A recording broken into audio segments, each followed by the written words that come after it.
Knockdown houses. Why am I paying a premium for a bargain? It doesn't make sense. We're going to be speaking about it today. Stay tuned.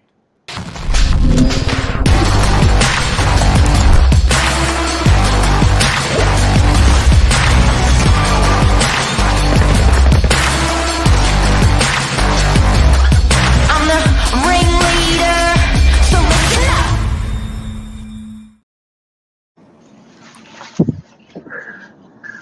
Good morning. How are you? I'm great, Mr. Novak. How are you?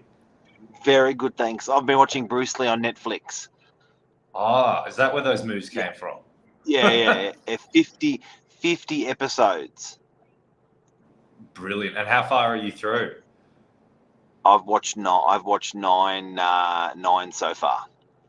Wow. That's a fair effort. Yeah. Especially in the busy life of a real estate agent. He's my number one idol. Yeah. Love it. Yeah. We've had Brilliant. I had the long weekend to help me out a little bit, so help me That's watch true. Bruce Lee. Yeah. That's true. Michael, this is your topic today. Tell us all about it. This is my topic. This is something I was excited to talk about today because it's a bit of an oxymoron that is constantly being questioned as an agent when we're selling these homes that are either A, unrenovated knockdowns, B, something that's livable, maybe renovated 15 years ago on, and C, something that's brand new. And to fit the mold, you would assume knockdown will go for cheapest, the one in the middle will go for the middle price, and the brand new house would be the most expensive. But it's not always the case. And I think it sort of throws people a bit as well. I distinctly remember when I had that first happen to me and lost my virginity on this topic. And we were in Waiuna Avenue in Freshwater, at Harbord at the time. And like Shack Fibro Shitter 530 sells at auction. Across the road, same size block, brick, a little bit bigger, couple more rooms, pretty substantial, sort of more of a home. So we sold it for $495. Wow. And it just left us at that time. That was a 10% difference in price, or 8% or whatever. But it just left us all going like, what? No one paid nothing for the established structure. Even more so, they paid more for the OG. Yeah. And this is the thing when we're speaking with buyers, and it's not just that one-off instance. It seems to be happening time and time again. And it's not always the case. Sometimes the older knockdown home does go for a lot cheaper. But people seem to think that when you're looking at these older homes, there's value there to be able to renovate, knock down, rebuild, and you're going to buy it for a bargain because no one wants it, no one can live in it, and then obviously make money in terms of converting it to something. And definitely there is that margin there with the right opportunities. But generally, when one person's thinking that way, I find that everyone's thinking that way. And when everyone's thinking that way, the bargain suddenly disappears. Yeah, and look, I guess there's something beautiful about a blank canvas if you want to do a bit of painting. You know, like there's that whole, this is where the dream begins. This is where we build. We do what we want to do. Luke's welcome this morning, Luke, you legend, best buyer's agent in the Cosmonaut. It's all about location, big time. 22 Tongue Street, Waverton, prime example, 56 bidders, 1 million above the reserve. That was definitely an OG. I think everyone's right in what they're saying about these OGs that do particularly well, the originals that do well, tend to be in these corker of a locations. So it's like, it sort of ticks every single box. And we're starting to hit a point now as well where these older knockdown homes are starting to become rarer and rarer. As time goes on, these houses continue to be developed. People are buying these homes, knocking them down, doing renovations and so forth. And so what we're finding is, even compared to 10 years ago, 20 years ago, 30 years ago, I don't think there's definitely not as many around. And as time goes on, there's going to continue to be less and less stock on the market, and purely driven by supply and demand. If there's no supply, then the price is going to go up. And so I think you're right there, Mark, where people will pay that premium to be able to put what they want on there, which sometimes I think throws other people that are looking at it from more of a investment standpoint, going, great, I'm going to make some money on this, versus the emotional buyer that goes, I really want this location, like everyone's saying in the comments today. I want to get into this location. At least I can afford to get in at whatever this price point is, and then I'll build something down the track. This is a live show, guys, so if you've got any questions about what we're talking about, the knockdown homes, throw them at us. We'll answer them on the spot. Happy to. And can I say something? Another big phenomena in these knockdown house things, and you've said it this morning, there's less and less of them as time goes on. They're becoming more of a rarity. But I've got to tell you something. People absolutely hate to undo. They would rather do than undo.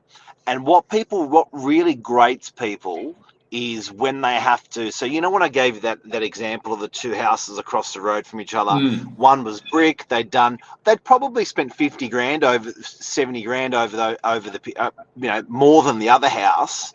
But then the original fibre house goes for 490, goes for 530, and then the one with work goes for 495. This is a while back, obviously. But my point is, everyone comes through with that perception that I don't want to pay. I don't want to pay for the work that these people have done that then I'm going to knock down. So then they all herd off to go buy the one that's original and pay more.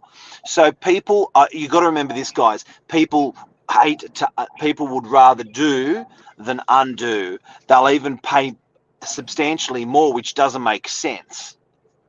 Yeah, no, I agree. And we're seeing it now as well, where I personally think as a buyer, the sweet spot's in the middle in terms of value for money, especially today. And hopefully this is a bit of a nugget for people looking to buy at the moment. And that anyone that's looking at these entry-level house prices going, why are they going so silly?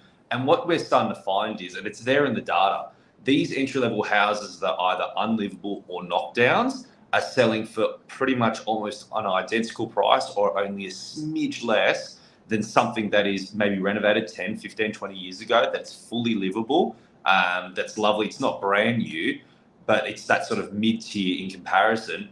And if you bought these older knockdown homes, you would have to spend $1, $2, $3, $4, $500,000 just to bring it up to scratch of the one that's in that tier above. Yet when you run back the numbers, you're going to be spending well and truly more. So what I'm finding is, if you're looking for bang for your buck, it's those mid-tier houses that are absolutely brilliant. Knockdowns have their place, but you are going to pay a premium to, as people say, get into the location, or to be able to at least do, not undo, and create something new for yourself.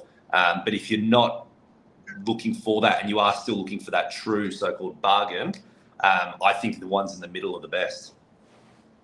So what we're in a way saying and suggesting is the completely untouched, virgin, ready to go will sell for a premium.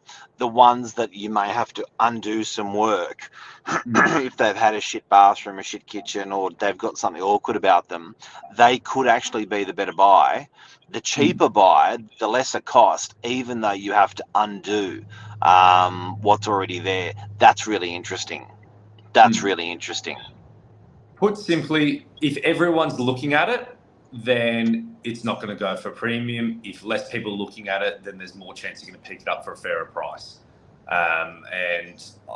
You can see it every time we bring one of these entry-level properties to the market. And it's a great thing. It shows that there's demand for it. It's desirable. There's nothing wrong with that. But the people that come through going, why is this not going for a bargain, which is the whole point of today's topic, the reason why is everyone's there thinking the same thing as you. And there you go, guys. That is the topic this morning on the, what do we call it this morning? Why am I paying a premium for a bargain? Knockdown houses. Why? But you know what? When you break it down, I think a little bit it starts to make sense what we spoke about this morning. So great topic. Thank you. Any questions? Always throw them at us. Any topic you want us to cover on real estate, always throw them at us as well. We're happy to talk about it. We're 1,018 episodes deep, so we're still not short of topics, but we love talking about what everyone wants to talk about. Brilliant. Thank you, Mark. What are you doing today, Michael? What are you doing today? I'm selling houses today. It's Wednesday. It's open home day. It's an exciting day in real estate. And I've got an auction tonight in Victor Glass is going to auction tonight, which is going to be really exciting. And if you tune in half an hour's time, guess what? Ooh, Lisa's going to be doing a special segment with TV royalty. So Delene Lewis from Lux Listing is coming online from the eastern suburbs of Sydney, one of the top operators, and she's going to be talking with Lisa about the very interesting international market coming to Sydney, and the Lux side of Sydney, what it's doing. So it's very aspirational, inspirational. A lot of people love seeing the solds and what's happening in that luxury market. So I think it'd be great to watch. Great viewing. Have a great day. Awesome. Thanks, Mark. Thanks, guys. See you, bud. Take care. Bye-bye.